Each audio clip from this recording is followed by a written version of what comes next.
প্রিয় ভিউয়ার্স, আপনাদের মধ্যে যারা পিসি বিল্ড করার চিন্তা করছেন বা সামনে সিস্টেম বিল্ড করবেন, তো আপনাদের জন্য আমার একটাই পরামর্শ, you should do it immediately. Hey what's up everybody, welcome back to the channel everyone. And আজকে আমি কথা বলতে চাচ্ছি একটা ইউনিক বিষয় নিয়ে, যেটা অবশ্যই আপনার জানা জরুরি যদি আপনি পিসি বিল্ড করার চিন্তা করেন বা যে কোনো ধরনের সিস্টেমের জন্য আপনি ওয়েট করে আছেন। অর্থাৎ আমার মূল বক্তব্য হচ্ছে যে সামনে পিসি বিল্ডিং অনেক প্রাইসি হতে চলেছে, কারণ একটু পরেই বুঝতে পারবেন।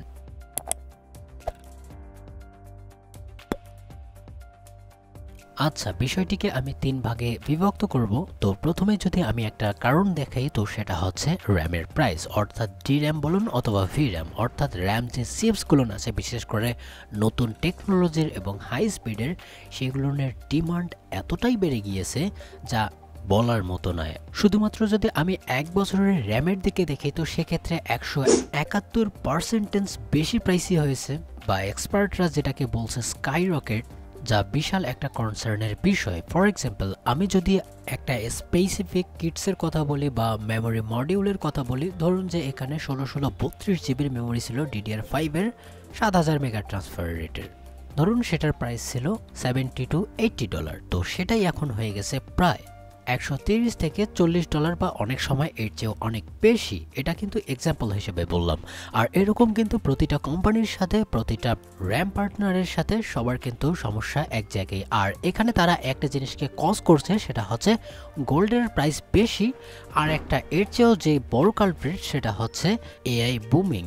তো হয়তোবা আপনারা এখানে বলতে পারেন যে ডির্যামের সাথে এটার কানেকশন কি? হ্যাঁ, সকল ক্ষেত্রেই এটা মেমোরির সাথে কানেক্টেড। কারণ আপনি যদি কোনো লোকাল এআই অথবা যে কোনো ধরনের এআইকে পারফর্ম করতে চান, তো সেক্ষেত্রে কিন্তু লাগে কিছু র্যান্ডম স্পেসিফিক স্টোরেজ, অবশ্যই স্বল্প সময়ের জন্য। আর এখানেই ব্যবহার হয় র্যাম। বেশি টেকনিক্যাল বিষয়ে যাব না। আপনারা যদি যে কোনো ধরনের এআই এজেন্ট বলি অথবা ওয়ার্কিং টুল বলি, সেখানে যদি আপনি যে কোনো ধরনের প্যারামিটারে কাজ করতে চান, তো সেক্ষেত্রে কিন্তু তাকে অনেক ক্যালকুলেশন করতে হয়, অনেক বিষয় নিয়ে ট্রেন অথবা রিট্রেন করতে হয়। তো সেক্ষেত্রে লাগে জায়গা, আর এইগুলো হয়ে থাকে ভলেটাইল। তো সেক্ষেত্রে এসএসডির এখানে দরকার নেই। আর এক্ষেত্রে অনেক বড় বড় কোম্পানি বেশি করে র্যাম লাগিয়ে, র্যামের তো আর সেরকম দাম হয় না যেমনটা জিপিউর হয়ে থাকে, তো সেক্ষেত্রে অনেকেই অ্যাড করে এটাকে ভালোভাবেই পারফর্ম করাতে পারে।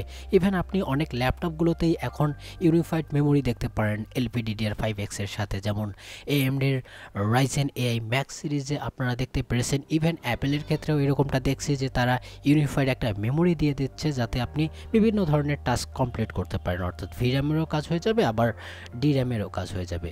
অর্থাৎ যারা ওয়ার্ক স্টেশন পর্যন্ত বানিয়ে থাকে, তারা দেখবেন 128 জিবি থেকে শুরু করে 512 জিবি অথবা 1 টিবি পর্যন্ত র্যাম অনেকেই লাগিয়ে থাকে তাদের নিজস্ব ওয়ার্ক স্টেশনে, বা এই ধরনের কনজিউমার লেভেলের সার্ভারগুলোতে অনেক মেমোরির দরকার হয়ে থাকে।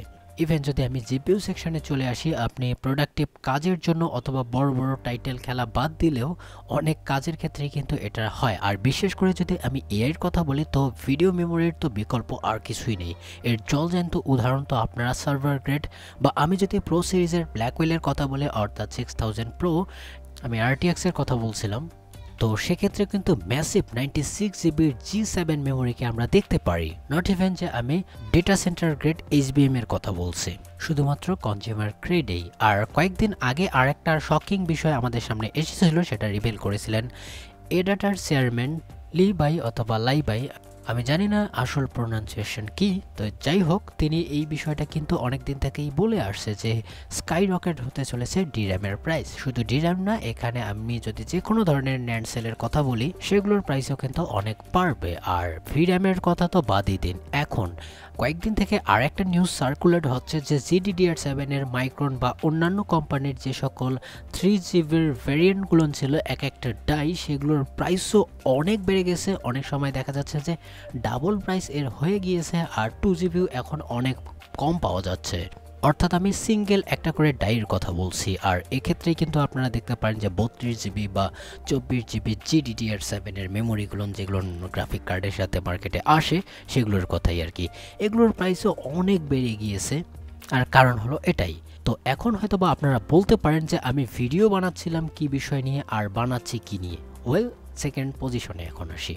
তো এখন যদি আমি কথা বলি কেন বর্তমান সময়ে পিসি বিল্ড করা উচিত, ওয়েল তো যেহেতু এখানে ডিডিআর র্যামের দাম বাড়তেছে, অর্থাৎ অনেক বেড়ে গেছে। আপনারা ইভেন DDR4 এর কথাও যদি বলি, যেগুলো আপনারা 2200 থেকে 2500 টাকায় দেখতে পারতেন, সেগুলো 4000-এর কাছাকাছি চলে গিয়েছে, যেটা আসলে কনসার্নের বিষয়, তাও আবার 3200 মেগা ট্রান্সফারের DDR4।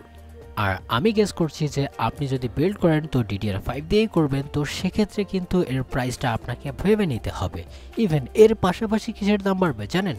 হ্যাঁ, আপনি একটা গ্রাফিক কার্ড খুঁজছেন, সেটারও প্রাইস অনেক বেড়ে যাবে। এমন না যে যেগুলো অলরেডি মার্কেটে আছে সেগুলোর প্রাইস একই রকম থাকবে, না, তারও প্রাইস অনেকটাই বাড়বে।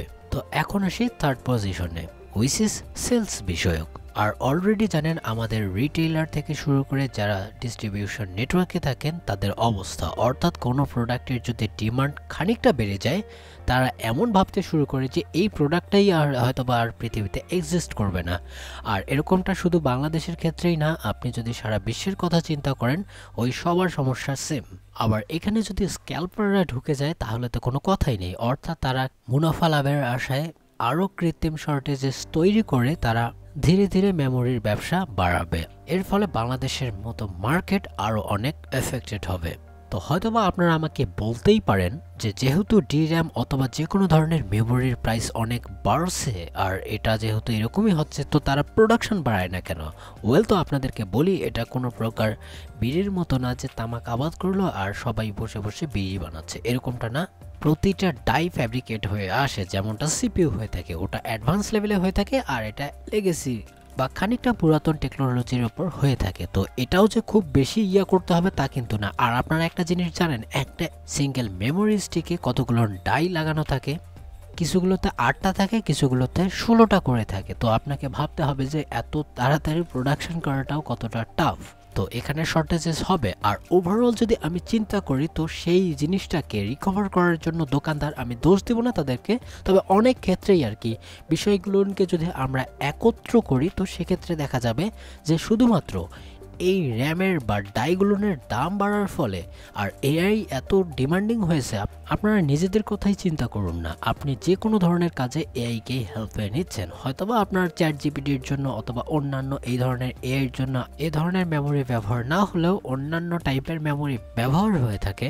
তারপরেও কিছু লোকাল AI বা বিভিন্ন ধরনের ফ্যাসিলিটিসের কারণে কিন্তু র্যামের দাম তো বাড়ছেই, আর গোল্ড তো অ্যাডিশনাল আপনাদেরকে বললাম। আই হোপ যে বিষয়টি আপনি বুঝতে পেরেছেন যে কেন আমি বলছিলাম যে আপনাদের খুব দ্রুতই পিসি বিল্ড করা উচিত। আর সামনের যদি আপনি চিন্তা করেন যে নতুন CPU আসবে, অর্থাৎ AMD Gen 6 আসবে অথবা ইন্টেলের নোভা লেগ আসবে, তার জন্য যদি আপনি ওয়েট করেন, তো সেক্ষেত্রে আমি আপনাদেরকে বলছি সেটার প্রাইসও কিন্তু অনেক বেশি হতে চলেছে। ওভারঅল আপনাকে বেশি কষ্ট করেই কিন্তু এইগুলো নিতে হবে। বাই দ্য ওয়ে, একটা বিষয়ের জন্য আমি অ্যাপোলজি করতে চাচ্ছি আপনাদের সামনে, অর্থাৎ প্রিভিয়াস টেক নিউজ নিয়ে, যেখানে আমি একটা ইনফরমেশন আপনাদের সাথে শেয়ার করেছিলাম, সেটা হচ্ছে Ryzen 7 9700 XPD সম্পর্কিত। সেখানে বলেছিলাম এটা 5.8 GHz হতে চলেছে এবং প্যাসমার্কে একটা স্কোর এসেছিল, সেটাকে আমি আপনাদের সামনে হাইলাইট করেছিলাম এবং বিভিন্ন বিষয়ে কথা বলেছিলাম। সেটার জন্য সরি, কারণ এটা একটা ব্লান্ড হয়ে গেছে বলা চলে। এটা লিনাক্সের একটা লুপ হোলের জন্য ফেক জিনিস আমার সামনে চলে এসেছিল এবং সবার সামনেই এসেছিল, যেটা অনেকেই প্রকাশ করেছিলেন। এটার জন্য আমি আন্তরিকভাবে দুঃখিত। ভিডিওটি দেখার জন্য ধন্যবাদ। অবশ্যই ভালো থাকবেন, সুস্থ থাকবেন এবং সামনে কোন ধরনের ভিডিও দেখতে চান অবশ্যই কমেন্ট সেকশনে লিখে জানাবেন অ্যান্ড সাবস্ক্রাইব করে যাবেন। দেখা হবে নেক্সট কোনো ইন্টারেস্টিং ভিডিওতে। ভালো থাকবেন, সুস্থ থাকবেন, বাই বাই।